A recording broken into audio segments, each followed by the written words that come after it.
이번 강의 소개입니다.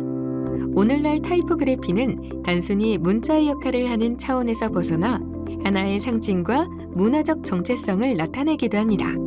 이번 차시에서는 사회적 기호작용하고 문화적 이미지로 생산되고 있는 타이포그래피 영역을 살펴보겠습니다. 학습 목표: 기업이나 브랜드에서 사용하는 전용 서체의 사례를 3가지 이상 설명할 수 있다. 타이포그래피와 사회 문화의 관계는 상업적 이미지와 직접적으로 연관지어 생각해 볼 수 있어요. 1960년대 미국 경제의 호황은 그래픽 디자이너들이 타이포그래피로 다양한 상징 이미지를 디자인할 수 있는 기반을 만들어 주었습니다. 왜냐하면 수많은 글로벌 기업들이 브랜드의 정체성을 강화하기 위해서 자신들의 이름을 로고로 표현하는 데 돈을 쏟아부었기 때문인데요. 타이포그래피와 브랜드 디자인의 역사를 되돌아볼 때 빠지지 않고 등장하는 디자이너는 바로 폴랜드입니다. 폴랜드는 기업의 성공 전략을 제안하면서 글자의 흥미로운 재해석을 통해 기업의 정체성을 드러내는 수많은 기업 아이덴티티 시스템을 디자인합니다. 그의 대표적인 디자인인 IBM의 비주얼 아이덴티티는 간결하지만 기업이 가진 정신을 잘 표현했다고 볼 수 있습니다. 초기 디자인은 비주얼 펀을 활용해서 IBM을 이미지와 글자 조합으로 표현했지만 여기에 개인용 PC를 사용하는 직장인들의 성실의 대명사인 벌의 패턴을 상징화해서 향후에는 스트라이프 패턴이 글자에 적용되었다는 이야기가 있습니다. 또한 개인용 컴퓨터 스크린에 주사선을 연상시킨다는 의견도 있죠.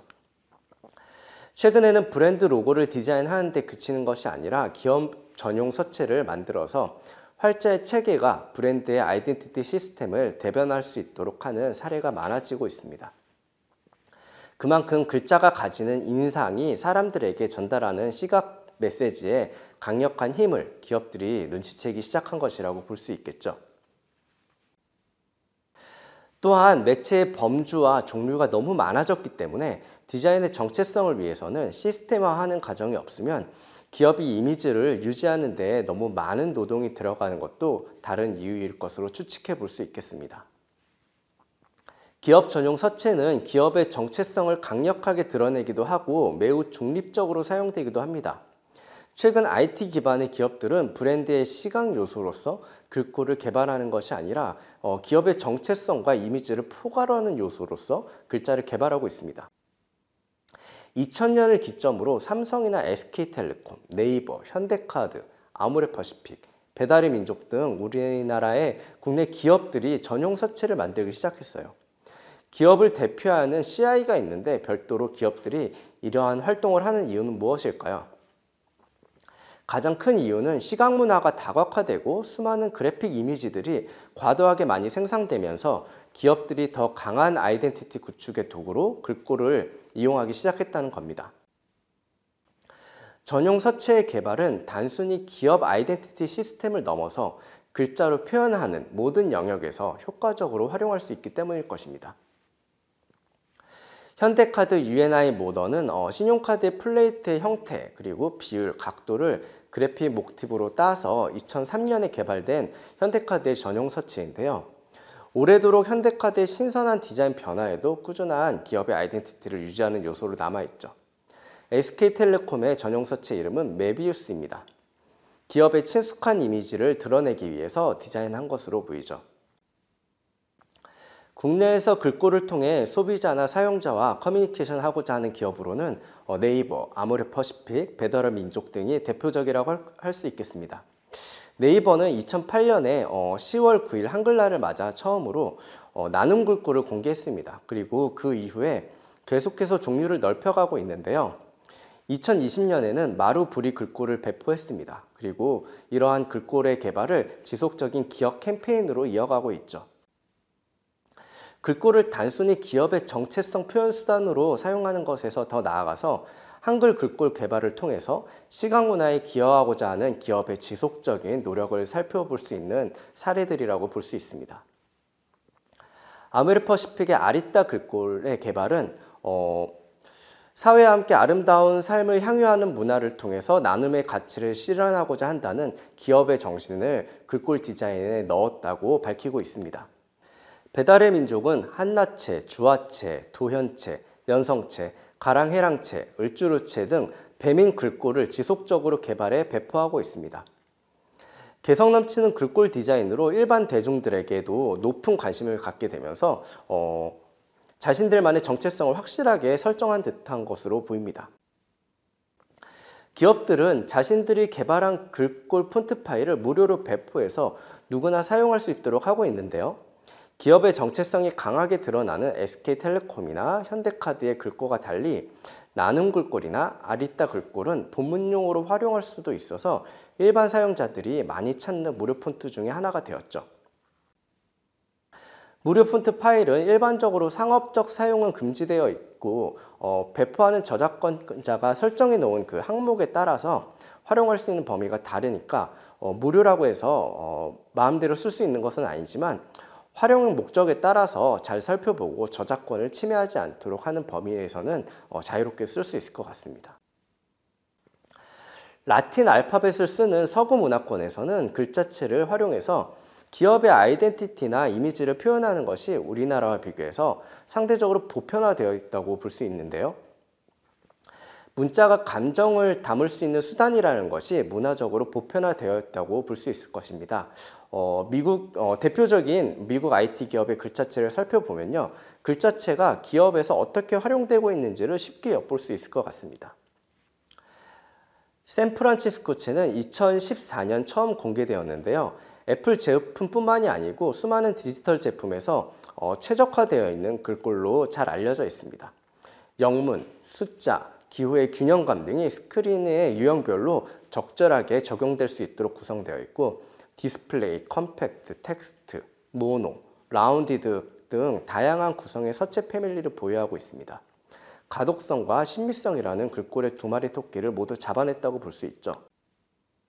애플은 잘 알려진 바와 같이 초창기부터 글자에 매우 많은 노력과 관심을 기울여 왔습니다. 애플의 스티브 잡스가 처음 애플 컴퓨터를 개발하기 전에 타이포그래피 수업에 매료되었다는 일화는 이제 너무나 유명하죠. 그래서인지 2002년까지 애플의 전용 서체는 고전적 활자의 전형인 게러몬드였습니다. 이후 2002년부터 2014년까지는 미리어드체를 전용 서체로 사용했습니다.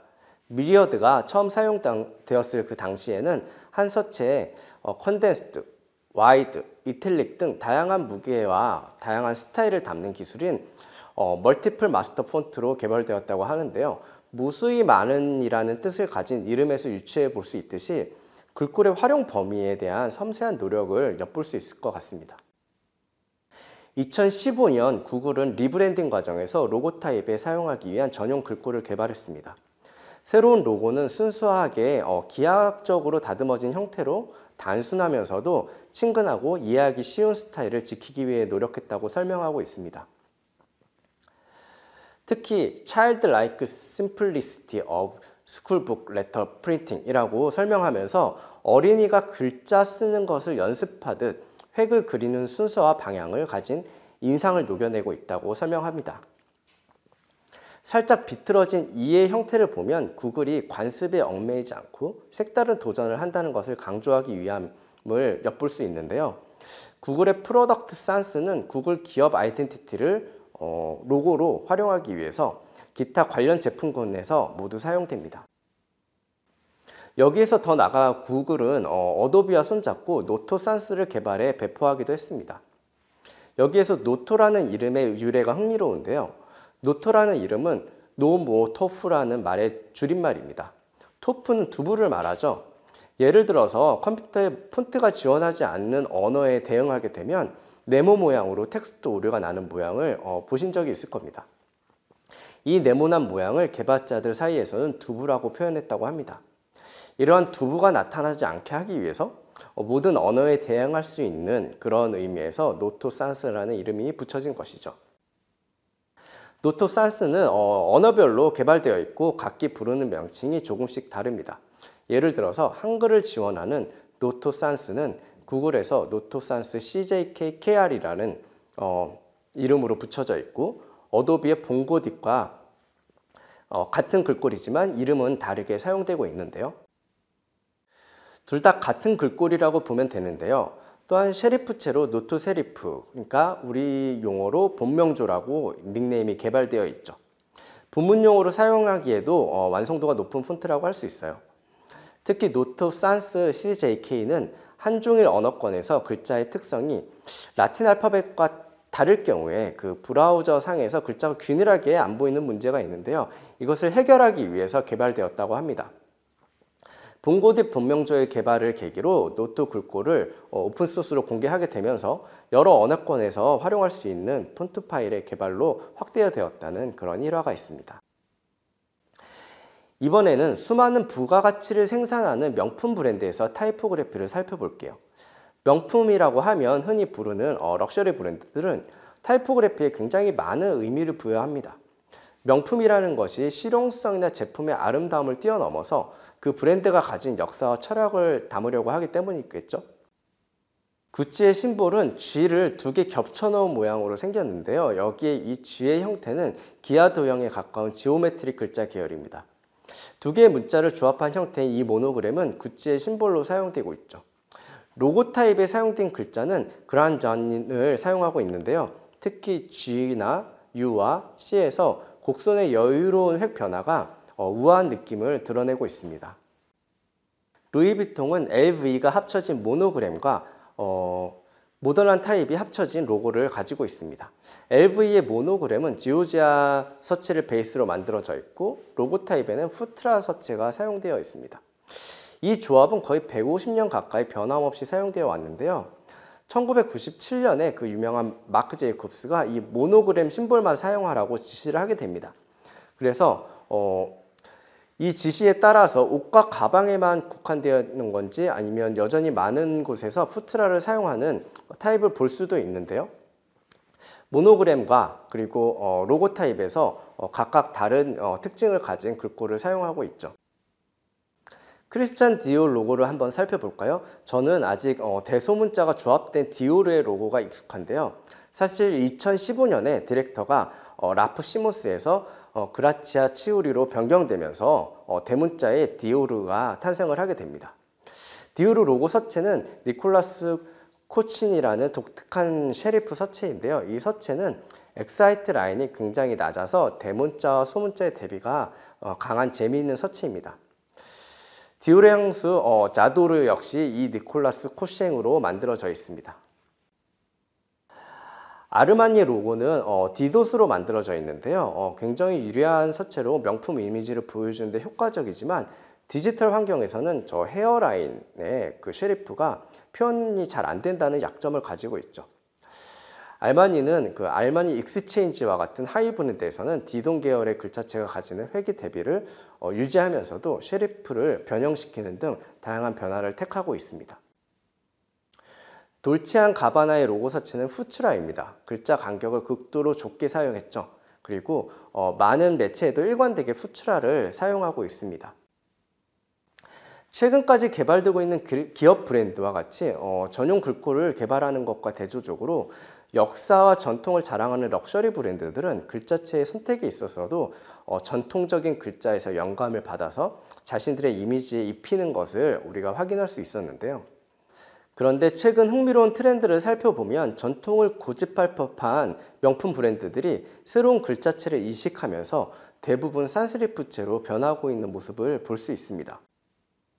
시대적인 인상이 바뀌면서 명품 브랜드들도 새로운 트렌드를 찾으려는 움직임으로 볼 수도 있겠죠. 이렇게 글자체만 봐도 하나의 개성을 가진 브랜드와 시각 문화의 변화까지 한 번에 살펴볼 수 있으니 흥미로운 것 같습니다. 학습 정리 1. 기업이나 브랜드 전용 서체의 개발은 단순히 기업 아이덴티티 시스템을 넘어 글자로 표현하는 모든 영역에서 활용하는 데 효과적이기 때문이다. 2.